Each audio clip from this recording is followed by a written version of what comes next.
Hello बच्चों, तो कैसे हैं आप लोग। आज हम लोग सीखेंगे यहाँ पर प्रिज्म के पदार्थ के लिए अपवर्तनांक का सूत्र, जो हमारे क्लास 12 फिजिक्स के लिए बहुत ज़्यादा इंपॉर्टेंट है। जैसे कि आप लोग देख रहे हैं प्रिज्म हमारे पास सामने है। ये वाले यहाँ पर जिसके मॉलिक्यूल कांच है, कांच के मॉलिक्यूल थोड़े पास पास होते हैं, जिसकी वजह से हमारे पास सघन माध्यम हो जाएगा।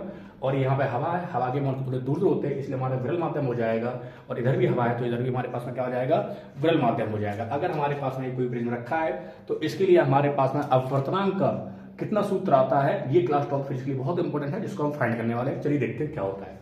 देखिए, मान लेते हैं कि हमारे पास में एक कोई आपतित किरण है जो इस प्रिज्म पर आकर गिर रही है। ये हमारे साथ क्या होगी, आपतित किरण होगी, जिसका नाम क्या है, पी क्यू। पी क्यू एक हमारे पास में आपतित किरण है जो इस प्रिज्म पर आकर गिरी। आपको पता है कभी भी अगर हमारे पास में नीचे का माध्यम अगर विरल होगा और ऊपर का माध्यम अगर विरल होगा और नीचे का माध्यम अगर सघन होगा, तो अगर विरल से सघन में आता है तो आपको पता होना चाहिए कि वो नॉर्मल की ओर झुक जाती है किरण। कोई भी अगर हमारे पास में आती है, मतलब नॉर्मल की ओर क्या हो जाएगी, बेंड हो जाएगी। तो हमारे पास में क्या होगी, नॉर्मल की ओर बेंड हो जाएगी। तो उसी प्रकार अगर हम मान लेते हैं कि इसका एक अविलंब होगा इस पृष्ठ का, तो अविलंब बना देते हैं। ये हमारे पास में एक अविलंब हो गया। अब हम मान लेते हैं कि हमारी ये जो आपतित किरण है ये सीधे जा रही थी,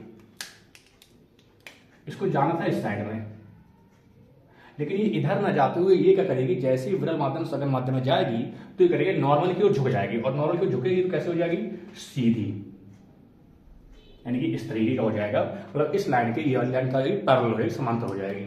अब देखेंगे कि फिर हमारे पास में जैसे सघन से विरल माध्यम में निकलेगी किरण, तो फिर से क्या होगी ये। अब आपको पता है कि जब भी हमारे पास में कोई किरण अगर सघन माध्यम से विरल माध्यम में निकलती है तो नॉर्मल से हमेशा दूर जाती है। अगर ये नॉर्मल था तो नॉर्मल से अब क्या जाएगी, पास ना आती बल्कि क्या चली जाएगी, दूर की ओर भागेगी। तो इसमें भी हमारे पास में ऐसे ही होगा कि जैसे हम इस पर नॉर्मल बनाएंगे, अवलंब बनाएंगे इस बिंदु पर, ये देखिए ये वाले जाके टकरा रहे होंगे दोनों नॉर्मल, और इस बिंदु को हम नाम दे देते हैं ई बिंदु है। और ई बिंदु पर ही दोनों नॉर्मल क्या कर रहे हैं, आपस में टकरा रहे हैं। लेकिन हमारे पास में जैसे आपतित किरण ये अगर हमारे पास में दूसरे बिंदु में अगर मतलब कि दूसरे माध्यम में जाती है सघन से विरल में, तो क्या होगी, नॉर्मल से दूर जाएगी। तो अब जाना किधर था, इसको जाना इधर था सीधे, लेकिन जाएगी कहां पे, नीचे की ओर, इस तरीके की। और मान लेते हैं कि हमारे पास में जो आपतित किरण गई थी और जो अपवर्तित हुई है टोटल मिला के, उसका नाम हो गया आर एस।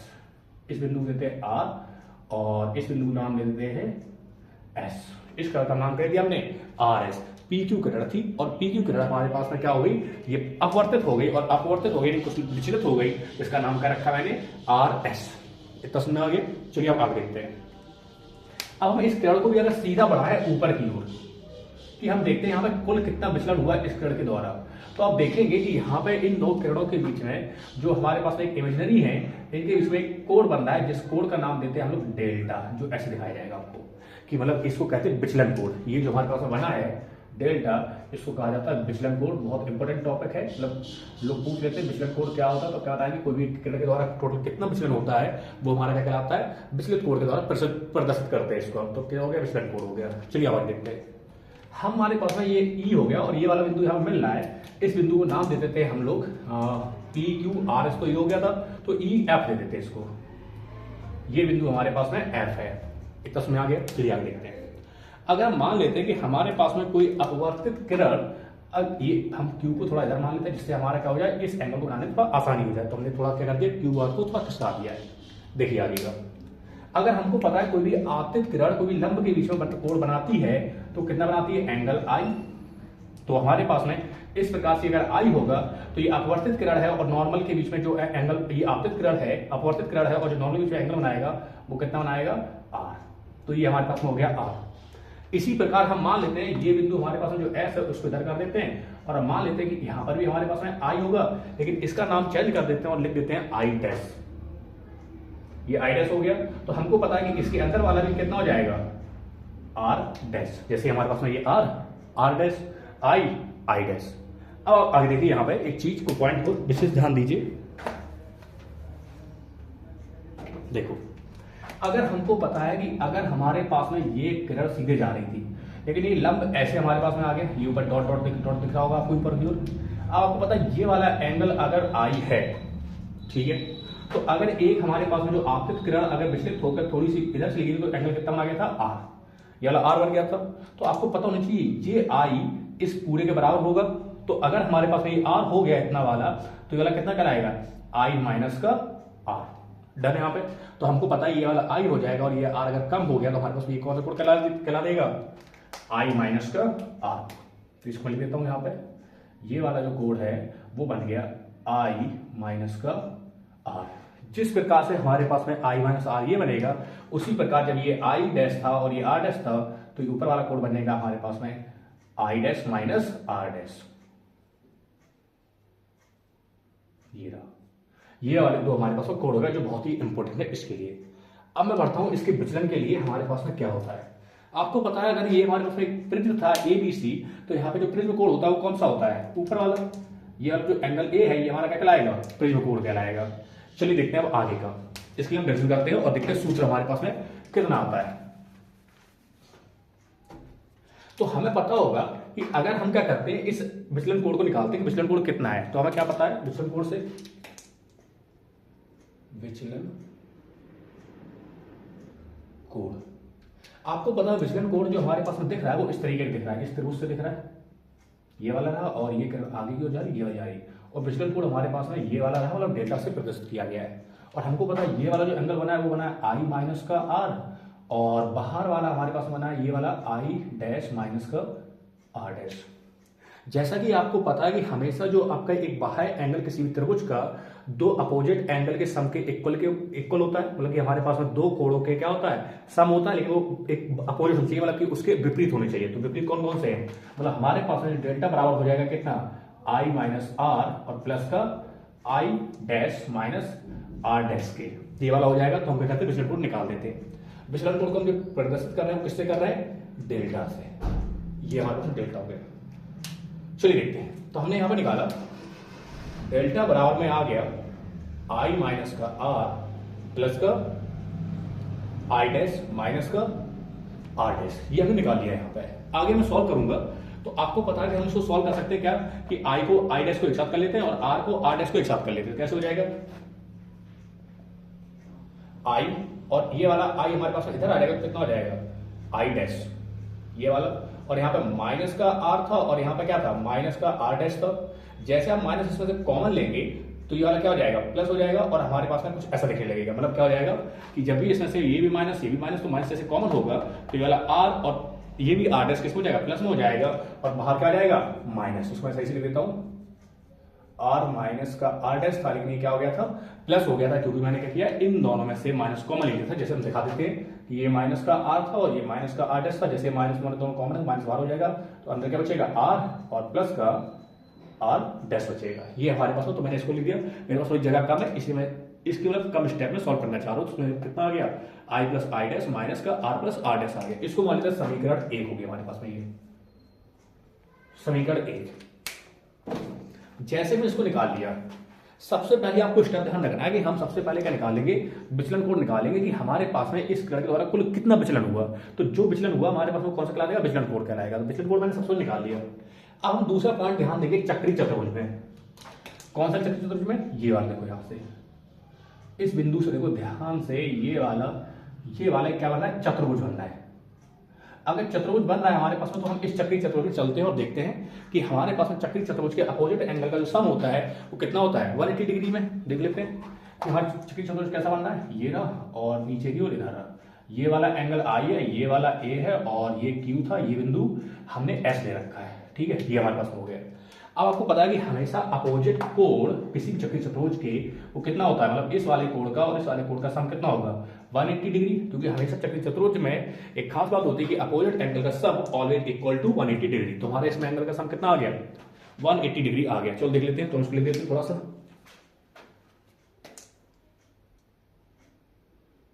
चक्रीय चतुर्भुज नाम क्या देंगे हम इसको, ए क्यू ई एस ए में, ए क्यू एस सॉरी ए क्यू ई एस, ए क्यू एस ई एस और ए में। अगर मैंने इसका नाम दिया ए क्यू ई एस ए में, तो हमने देखा यहां पे कि हमारे पास में एंगल ई और एंगल ए का सम कितना हो जाएगा, 180 डिग्री, क्योंकि हमको पता है अपोजिट एंगल ये भी है, तो हमारे पास कितना आ गया 180 डिग्री। लिख देते हैं इसको, मतलब कि एंगल ए और plus angle E equal to हो जाएगा 180 डिग्री। ये एंगल ए हम ना लिखा तो भी कोई दिक्कत नहीं है, लेकिन हमने थोड़ा लिख दिया था, हम इसको हटा देते हैं क्योंकि अब आगे दिक्कत करेगा ये। तो हमने दिया कि ए प्लस ई इक्वल टू में कितना हो जाएगा 180 डिग्री। ये हो गया हमारे पास में समीकरण 2। इसको देखिए, अब हमने जैसे इतना कर लिया कि हमने दो यहां पर समीकरण बना दिए, समीकरण 1 और समीकरण 2। अब हमें तीसरी स्टेप करनी है। तीसरे स्टेप में क्या करना है, तीसरे स्टेप में ध्यान देंगे कि हमेशा ये वाला त्रिभुज लेना है। बार में ये वाला त्रिभुज लेंगे तो आपको पता चलेगा, देखो मैं दिखा देता हूं त्रिभुज को, ये वाला त्रिभुज आपको दिख रहा होगा। ये त्रिभुज लेंगे तो यहां पर बना आपके पास में ई, और यहां पर बना है आर डैश, और यहां बना है आर। जैसे कि आपको पता है कि कोई भी त्रिभुज होता है उसके तीनों कोण का जो योग होता है, यानी कि sum of all angles of triangles equal to 180 degree. मतलब सभी कोणों का जो सम होता है वो कितना हो जाता है 180 डिग्री हो जाता है किसी भी त्रिभुज के। तो हम चलते हैं त्रिभुज, नाम करेंगे इसका QES में, देख लेते हैं इसको। त्रिभुज नाम क्या दिया मैंने QES में, QES में। अगर मैं त्रिभुज QES में चल रहा हूं तो हमारे पास क्या मिल रहा है, हमें मिल रहा है कि भाई साहब इसके जो तीनों कोण होंगे उसका सम कितना होगा 180 डिग्री होगा। लिख देते हैं इसको भी, यानी कि R प्लस आर डैश, मतलब R प्लस आर डैश और एंगल E का सम कितना हो जाएगा 180 डिग्री। लेकिन आपको पता है कि हमारा जो 180 डिग्री का मान मैंने निकाल रखा है समीकरण 2 में a प्लस ई, तो 180 का मान कितना आ जाएगा 180 ए बराबर हो जाएगा, तो हमारे पास ये साइड क्या हो जाएगी आपस में बराबर हो जाएंगी। या तो हम कह सकते हैं कि 180 का मान a प्लस ई है, इसलिए क्या कर देते हैं रख देते हैं, मतलब समीकरण 2 से सॉल्व करते हैं आगे का। लिख देते हैं उसको, समीकरण 2 से, समीकरण 2 से मान रखने पर ले देता हूं उसको, थोड़ा अच्छा लगेगा। मान रखने पर अगर मैंने समीकरण 2 से मान रखा तो कितना आ जाएगा, देखिए यहां पे ये था r प्लस आर डैश और प्लस ई।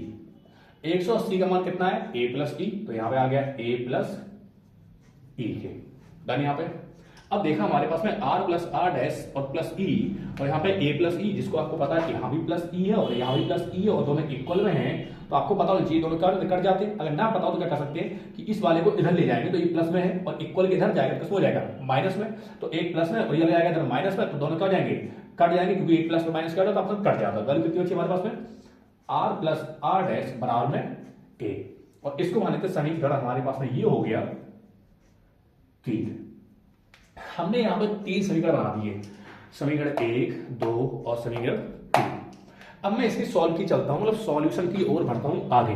तो अब हम देखेंगे अल्पतम विचलन से। यदि हम मान लेते हैं कि हमारे पास में जो किरण हो रही है आपतित किरण है, ये अल्पतम विचलन करे, मतलब बहुत ही कम विचलित हो, तो उससे हमारा क्या होगा देख लेते हैं। तो अब हम चलेंगे अल्पतम विचलन की स्थिति में अगर हमारे पास में विचलन हो क्या हो जाए अल्पतम हो जाए, यानी बहुत कम हो जाए, तो उस स्थिति में क्या होगा हमारे पास में जो अल्पतम यानी विचलन जो कोण होगा उसका नाम रख देते हैं हम लोग डेल्टा एम, यानी कि हमारे पास में डेल्टा चेंज हो जाएगा डेल्टा एम में हो जाएगा। और दूसरा हम ध्यान देंगे कि हमारे पास में जो आर होगा वो आर डैश के बराबर हो जाएगा, यानी कि आर इक्वल टू में आर डैश। और तीसरा केस होगा हमारे पास में कि जो आई होगा वो भी आई डैश के बराबर हो जाएगा, यानी कि आई बराबर किसके हो जाएगा आई डैश के। ये तीनों केसों को हमें क्या करना है ध्यान देना है। अगर हमको पता चलेगा कि यहाँ पर डेल्टा एम और आर इक्वल टू में R dash plus I equal to में आई डैश हो गया, तो इस समीकरण में सॉल्व कर सकता हूं यहाँ पे। तो अब क्या करेंगे फिर समीकरण 3 को उठा लेते हैं, लिख देते हैं यहाँ पे समीकरण 3 से। थोड़ी जगह कम हमारे पास में तो इसलिए हम थोड़ा उसी को लिखते जा रहे हैं, कोई दिक्कत तो बता दीजिएगा। अब समीकरण 3 से सॉल्व किया, समीकरण 3 में कितना कह रहा है, समीकरण 3 में कह रहा था कि अगर r प्लस, अब आपको पता है कि r डैश के लिए कितना हो जाएगा, r डैश के लिए हो जाएगा r, तो इसके लिए क्या लिख दिया मैंने r और बराबर में a, ये हमारे पास हो गया। अब मैं इसकी चलता हूं आगे की ओर सॉल्व करने, क्योंकि इधर हमारे पास जगह कम बची है, तो हम लोग इसको इधर जगह बना देते हैं और इधर सॉल्व कर देते हैं इसको। ये ना चलिए देखिए, जैसा कि आपने निकाल लिया है कि हमारे पास में r प्लस आर बराबर में कितना आ गया ए, जैसे कि आपने यहाँ पे देखा। अब आपको पता है कि आर प्लस आर कितना हो जाएगा 2r, तो यहाँ पे हो गया 2r और बराबर में था a। अब आपको पता है कि जैसे हमारे पास में ये 2 इधर r के मल्टीप्लाई में है और मल्टीप्लाई वाला नंबर अगर हमारे पास में इक्वल के इधर जाता है तो फिर क्या हो जाता है, वो डिवाइड में पहुंच जाता है। तो हम क्या करेंगे, r बराबर में आ जाएगा a अपॉन के 2। ये हमने देखने वाले किसका मान, r का मान। और r का मान जो हमारे पास में आ गया वो आ गया r equal to a upon में 2। ये हमारे पास में जो हमारा स्नेल का अपवर्तन का नियम है उसमें हम क्या कर सकते हैं, ये वाला पुट कर सकते हैं r का। लेकिन अपवर्तन के नियम में स्नेल के यही कहता है कि साइन i का भी मान निकालो, मतलब i का भी पता लगाओ। ये तो अभी r का हुआ, तो अब मैं क्या करूंगा i के लिए करूंगा। तो i हम कैसे निकालेंगे, i निकाल सकते हैं समीकरण 1 से। तो हम चलते हैं समीकरण 1 से। ये तो हो गया मान, लेकिन हमें समीकरण 1 से अब i का मान निकालना है। तो समीकरण 1 से, समीकरण 1 क्या कह रहा है देख लेते हैं। समीकरण 1 हमारा कह रहा है कि डेल्टा बराबर में था i प्लस आई डैश और minus r plus r dash. ये हमारा समीकरण कह रहा था कौन सा, 1। समीकरण 1 को वैल्यू सॉल्व करते। अब आपको पता है कि यहां पे हमारे पास में डेल्टा था तो डेल्टा रहेगा, लेकिन i प्लस ये जो i डैश है वो कितना हो जाएगा, i हो जाएगा, क्योंकि मैंने लिख रखा है यहाँ पे i प्लस i और i डैश के आपस में बराबर है। तो हमने चाहे i को भी चेंज कर दिया, चाहे हम i डैश को चेंज कर, मैंने i डैश को चेंज करके क्या लिख दिया, i लिख दिया। सेम हमारा यहाँ पे हो जाएगा माइनस। लेकिन मैं r प्लस r डैश को चेंज ना करूं, हमें ऑलरेडी पता है समीकरण 2 से कि r प्लस r डैश का मान कितना आया था समीकरण 3 में। r प्लस r डैश का मान जो समीकरण 3 में आया था वो कितना आया था, a आ गया था। r प्लस r डैश का मान कितना आ गया था, a। तो हम इसकी डायरेक्ट कर देते हैं कि इसकी जगह वैल्यू आ गई a हमारे पास में, ठीक है। यहाँ पे तो हमने देखा कि यहाँ पे हमारे पास में आ गया डेल्टा बराबर में i प्लस आई डैश और माइनस का a। अब आपको पता है कि डेल्टा बराबर में i प्लस आई कितना हो जाएगा, 2i और माइनस का a आ गया। अब अगर मुझे i का मान निकालना है यहां से, तो मुझे क्या करना पड़ेगा, a को इधर करना पड़ेगा, a को साइड करना पड़ेगा। तो हम देख लेते हैं इसकी ओर यहां से, थोड़ी जगह कम है और ध्यान दीजिएगा कि मैं इसी में थोड़ा सॉल्व करना चाहता हूं, इसी में खत्म कर दूंगा इसको मैं। अब देखो यहाँ पे अगर हमारे पास डेल्टा बराबर में 2i माइनस a है, मैं थोड़ा इसको अच्छे से लिखूं, मतलब 2i को इस साइड में लिख देता हूँ, 2i माइनस a को इधर लिख देता हूँ और जो डेल्टा था उसको इस साइड में कर देते हैं। ये डेल्टा हो गया हमारे पास में। अब आपको पता है कि अगर मैं i का मान निकालना है तो a को मुझे हटाना पड़ेगा, और आपको पता है कि यहाँ पे जो i है वो माइनस में है, और माइनस वाला अगर हमारे पास इधर जाओ तो किसमें हो जाएगा, प्लस में।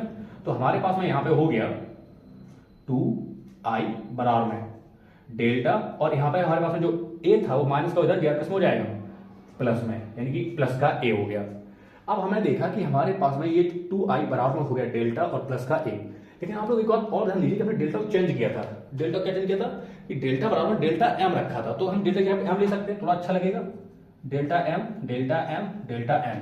तो यहाँ भी हमारे पास क्या हो जाएगा, डेल्टा m डेल्टा m, क्योंकि हमारे पास में अगर अलगतम विषम की स्थिति मैंने देखा था तो हमारे पास में जो आया था डेल्टा बराबर कितना आ गया था, डेल्टा m। तो मैंने यहाँ पे डेल्टा की जगह पे कितना रख दिया, डेल्टा m रख लिया।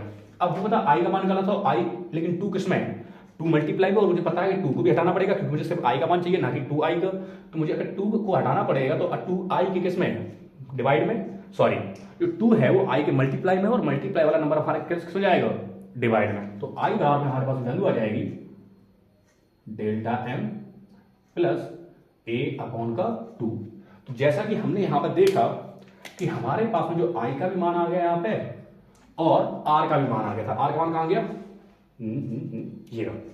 तो ये हमारे पास में आ गया था r का मान, और हमने निकाल लिया i का भी मान। अब मुझे i और r का मान पता चल गया। अब क्या करेंगे, हम स्नेल के अपवर्तन के नियम से चलेंगे, यानी कि हम लिख देते हैं स्नेल के नियम से। तो इसको मैं यहां कर देता हूं, स्नेल के नियम से। स्नेल का नियम हमेशा कहता है कि जो n बराबर में होता है, यानी कि ज्या i और ज्या r का अनुपात नियत होता है, n के नियतांक के बराबर होता है, यानी कि n के बराबर होता है। तो क्या होता है, n बराबर में साइन i अपॉन में साइन r। अब मैं करूंगा यहाँ पे जो i और r के जो मान आए उसमें क्या कर देते हैं, रख देते हैं और सॉल्व कर देते हैं। देखो यहाँ पे n बराबर में साइन था, i का मान कितना आ गया, i का मान आया delta m plus a upon में 2। तो रख देते हैं यहाँ पे डेल्टा m प्लस का a और अपॉन में 2।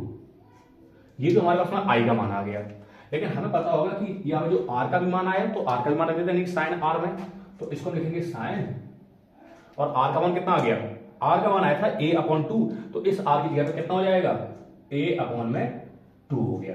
तो हमने यहां पर देखा कि जो n बराबर में आया, यानी कि नियतांक बराबर में आया, वो कितना आया, sine delta m plus a upon में 2 और साइन a अपॉन में 2। ये हमारे पास में होता है टोटल जो फार्मूला किसी भी प्रिज्म के पदार्थ के अपवर्तन का सूत्र होता है, वो कितना आता है, n बराबर में sine delta m plus a upon में 2 साइन a अपॉन में 2। ये हमारे पास वैल्यू हो गई। आप लोग फटाफट लिख दीजिए और आप लोग इसका स्क्रीनशॉट ले लीजिए। मैं चलता हूँ आगे की ओर।